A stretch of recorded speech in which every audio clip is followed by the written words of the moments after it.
the station covering all of the DMV. This is DC News Now.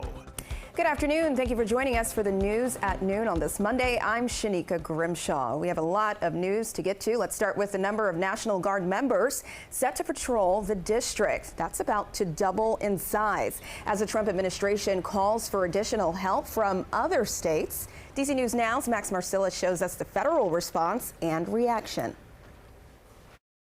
Well, it's been a week since President Trump deployed the D.C. National Guard, and you can see some of them are here at Union Station, but they will be getting some additional reinforcement coming from 3 different states, each run by a Republican governor. So over the weekend, the Trump administration requested Guard members from West Virginia, South Carolina, and Ohio to come and help the D.C. National Guard.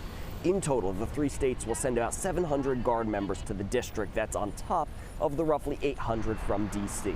The mission will remain largely the same. They won't be making any arrests. They are strictly tasked with helping D.C. police and federal agents as needed and trying to prevent crime by being a visible deterrent. But there have been some questions and criticism about where the National Guard has been placed, considering they have been stationed largely on the National Mall and here at Union Station. It reminds me of 9/11 when they had all the tanks on the corners, but that was a totally different situation. To me, it was necessary because our country was under attack. This is overkill. One other potential change from the first week of the National Guard's deployment, a spokesperson tells us that Guard members could be armed consistent with their training and their mission. It's unclear what those missions could look like that would have armed National Guard members here in the district. Reporting at Union Station, Max Marcilla, DC News Now.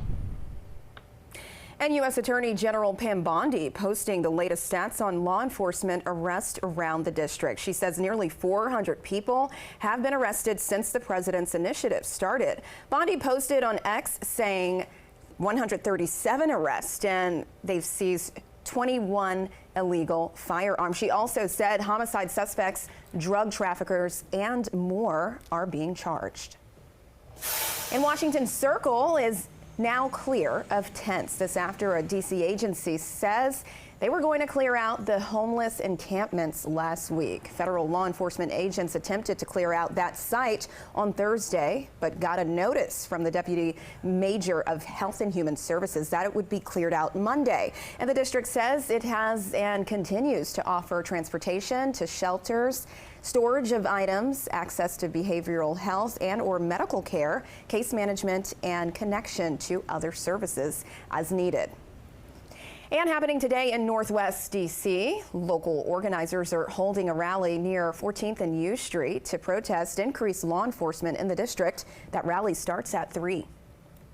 And you can see full continuing coverage of President Trump's takeover of D.C. police on our website at dcnewsnow.com. There you'll also be able to find the many reactions to the president's actions, what D.C. families can expect, plus a breakdown of violent crime statistics. And all you got to do is just go to dcnewsnow.com, click on the DC Takeover tab.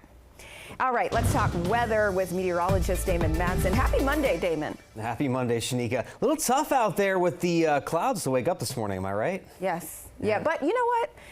At least I'm not super hot. You know, like I'm going to be comfortable all day. Yeah, it's that give and take, I guess. Yeah. We are feeling so much more refreshed with the clouds out there and the cooler setup they are bringing. After all of that extremely stifling humidity and even heat that built up on Sunday across the DMV before some storms worked on through. And these clouds are the leftovers behind the storms in the front that brought those on Sunday. So yeah, we will not be seeing the sunshine much at all. If any part of the region does, you're talking about out toward the mountains of western Maryland, West Virginia. Some sun is already trying to break through, and the minute you go just north of the Maryland-Pennsylvania line, you are finding a little bit more sunshine in parts of western Pennsylvania. And here are those temperatures, folks. I mean, my goodness, we hit the mid-90s yesterday. We're not even going to get close to that as we are hanging out in the lower to middle 70s, and because it is expected to stay so cloudy, we will only bump up a few more degrees to the upper 70s. That is all. So much cooler, staying cloudy, and there will be a few spotty showers here and there, but all in all, rain chances are fairly low, so you're not likely to need that umbrella, and we can just enjoy this more cool, refreshing feel. Now, the big time question, does this stick around at all as we go forward this week? We'll have a full look at your forecast coming up here in just a bit. All right, Damon, thank you. In Northern Virginia, a man is in custody after allegedly shooting and killing his mother over the weekend. Police responded to a home on Fairfax Drive Sunday where they found the woman, 57-year-old Travis Baldwin. She was rushed to the hospital where she died, and the suspect, Logan Christinger, is charged with first-degree murder along with other charges. And D.C. police are investigating a deadly hit-and-run this morning in Southeast. It happened on Southern Avenue. Police say a person was hit by a car while crossing the street, and that person died at the scene. Police are looking for the driver involved.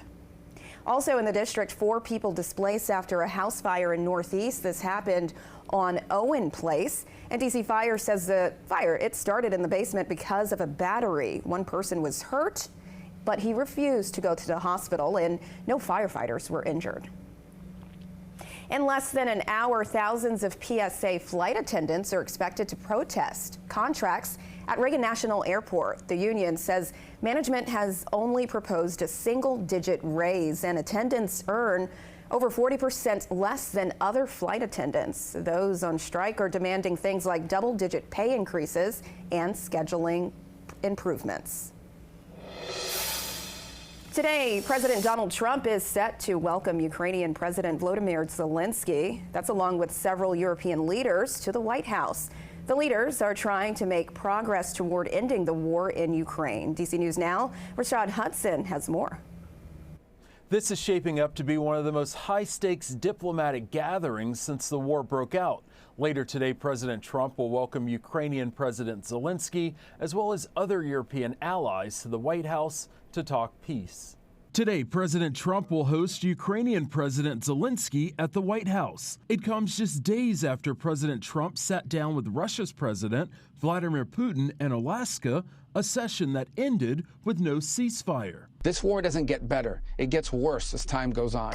Secretary of State Marco Rubio says the administration is pushing for a peace deal, not just a ceasefire. The only way to reach a deal is for each side to get something and each side to give something. And that's been very difficult. The leaders of Germany, France, and NATO's Secretary General will also take part. This will mark Zelensky's first return to the White House since his tense meeting with President Trump earlier this year. You got to be more thankful. Here's how Connecticut Democratic Senator Chris Murphy thought the meeting with President Trump and Putin went. That meeting was a disaster. It was an embarrassment for the United States. It was a failure. Putin got everything he wanted. I mean, first of all, he wanted that photo op, right? And the White House says today's meeting will set the table to see if a peace deal is possible in the coming months. Reporting in Washington, Rashad Hudson, back to you. It's 12:08, and Texas Democrats returning to the Lone Star State. That will end a 2-week walkout over redrawing congressional district. And Democrats leaders, they say they will proceed with their own plan, and redrawing would give Republicans a bigger footprint in the 2026 midterm elections. And it comes as Democratic leaders in California are proceeding with their plans to redraw their own maps in hopes of canceling Republican gains in Texas. And happening now, it's Regional Summer Restaurant Week. The week-long event is run by the Restaurant Association of Metropolitan Washington. And restaurants will offer 3-course meals for brunch, lunch, and dinner. FFXNow.com says almost 30 restaurants in Fairfax County will be joining, and it will run until August 24th. And happening tonight, the Washington Commanders are playing a home preseason game against the Cincinnati Bengals. This is their second preseason game. Kickoff is at 8 at Northwest Stadium. And you can tune into our later shows for more coverage on the upcoming game.